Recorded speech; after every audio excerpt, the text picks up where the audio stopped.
Ардактуу кыргыз калкым, заманыңарга тынччылык орносун, өзүңөргө ден соолук, анан кийин терпение берсин. Менин жашым 78-темин.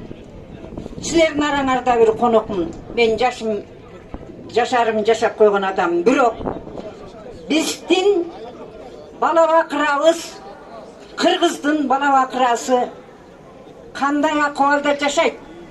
Эң биринчи көңүл бурула турган нерсе жер көбөйбөйт, эл көбөйөт. Өзүңөр менен өзүңөр көбөйгүлө. Бирок мен айта турган сөздүн көбүн элдердин бардыгы айтып кетти. Муногул жерде бар болгону кыргыздын бир эки ооз эле макалын айтайын дегем.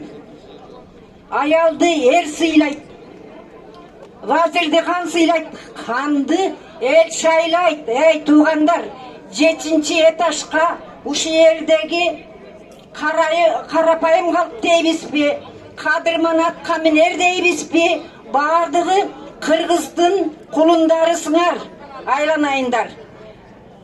Ниетиңерди, ой пикириңерди бөлөк кылып, ушул жерде эки көзү үстүндө жармысы кара, жармысы ак, ак менен караны тааныбай, атактуу ууру кәсипкерлерди самолет менен жөнөтүп жүргөн падышаларды башыбыздан өткөрдүк эле. Эми ак жеринен камалган Садыр Жапаров өңдөнгөн жигиттерибиз экинчи ажообуздан деле эч кандай Атамбаевден айырмасы жок. Ошол жерде статья бар. Доведение человека до убийства деген. Ошондой акыбалга келип турабыз. Садыр Жапаров эмес, даже мен ушундай акыйкатсыздыкка өзүмдүн жашоомо тоюп турган учурум.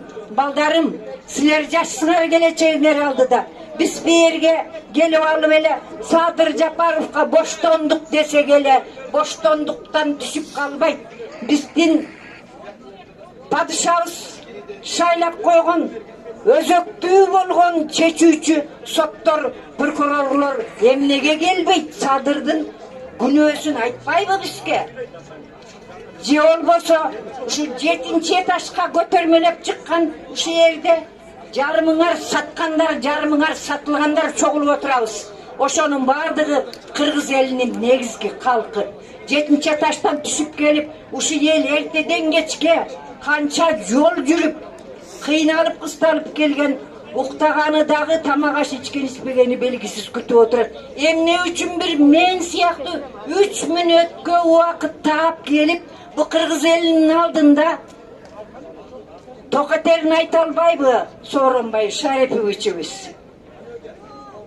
Ал эми Садыр Жапаровго түстөн түс көргүзү келбеген адамдар бар. Бирок биз падышаны 7-чи этажга чейин эмнеге көтөрдүк? Ошон үчүн силерге терпение берсин. Эки тарапты жогорку жак, ылдыйкы жак деп туруп, ортодон пайдаланып кете турган адамдар да камылып турушат. Ошонун бардыгын Садыр Жапаровдун митингине келгендер кылды дегенге жаманаттыга калбайлы. Элибизге тынччылык болсун. Бүгүн биз туугандар Садыр Жапаровдун чыгарып келсин, же болбосо законный түрдө актыгын элдин баары билет. Ошон үчүн кетпейбиз. 3 күн болсо да кетпейбиз. Талап кылабыз. Рахмат, рахмат.